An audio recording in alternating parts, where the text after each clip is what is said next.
तर आज सकाळी छान असं ऊन पडलंय आणि त्यामध्ये संडे पण आहे, त्यामुळे दिवसाची सुरुवात थोडी लेट होतीये. मस्तपैकी नाश्ता वगैरे केल्याच्या नंतर मम्मीने बसवलेलं कोरफड लावण्यासाठी डोक्यामध्ये. आधी केस धुवून घेतली, त्यानंतर मम्मी आता कोरफड लावतीये.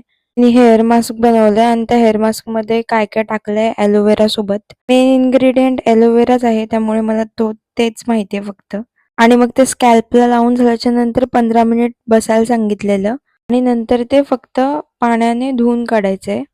माझे हेअरफॉल आणि डॅन्ड्रफ पण खूप झालाय केसांमध्ये. आता गावाला गेल्यावर पाणी पण चेंज होईल. हे सगळं करता करता दुपारचे 2 वाजले. मग जेवायला घेतलं आणि जेवणामध्ये आहे सलाड, ज्वारीची भाकरी आणि कांद्याची चटणी, जी की मी आज फर्स्ट टाइम ट्राय केली आहे आणि खूप सुंदर झालेली ती. मग चला बघू कशी बनवलेली. इथे मी घेतलाय भाकरीचा तवा, मध्ये टाकायचं तेल आणि जिरे आणि मग त्यावर कांदा आणि टोमॅटोची फोडणी द्यायची आणि मीठ टाकून थोडा वेळ परतून घ्यायचं. मग त्यामध्ये टाकायचा शेंगदाण्याचा कूट. आता इथे मम्मीने शेंगदाण्याचा कूट आधीच बनवला, त्यामध्ये हळद होती आणि मग त्यामध्ये ऍड करायचे मसाले आणि मग ते शिजल्यानंतर त्यावर थोडीशी कोथिंबीर टाकली आहे आणि बस रेडी आहे चटणी. अवघ्या 10 मिनिटांमध्ये चटणी तयार झाली आहे आणि भाकरीसोबत खरंच खूप सुंदर लागते. आणि आजचा पूर्ण दिवस कामातच गेलाय. मला दुपारी झोपायला पण नाही भेटलं. जेवण झाल्याच्या नंतर मशीनला कपडे लावलेत. आमच्याकडे अशीच मशीन लागते. किचनच्या गॅलरीमध्ये कनेक्शन आहे, पण खूप छोटी जागा आहे. मशीन खराब होईल तिथे ठेवून, त्यामुळे तिला ठेवले बेडरूम मध्ये आणि रोज लावताना तिला बाथरूम पर्यंत आणावं लागतं. मग ड्रायरला लावल्याच्या नंतर कपडे सुकत टाकलेत.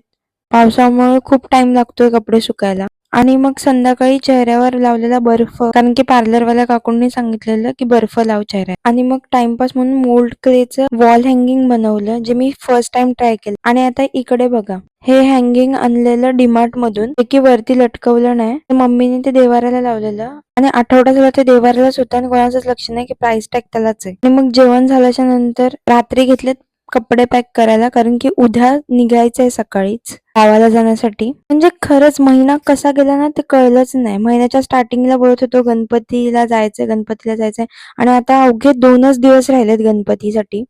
आणि हे जे पाऊच आहेत ते मी मनालीला जाताना घेऊन आलेली, जे मला आता खूप उपयोगी पडतायत. त्या कपड्यांचा लिटरली पसारा झाला होता सगळीकडे आणि मला वाटलं नव्हतं की हे एवढ्या कमी जागेमध्ये बसतील, पण या पाऊचमुळे इझिली सगळे कपडे बसलेत बॅगमध्ये.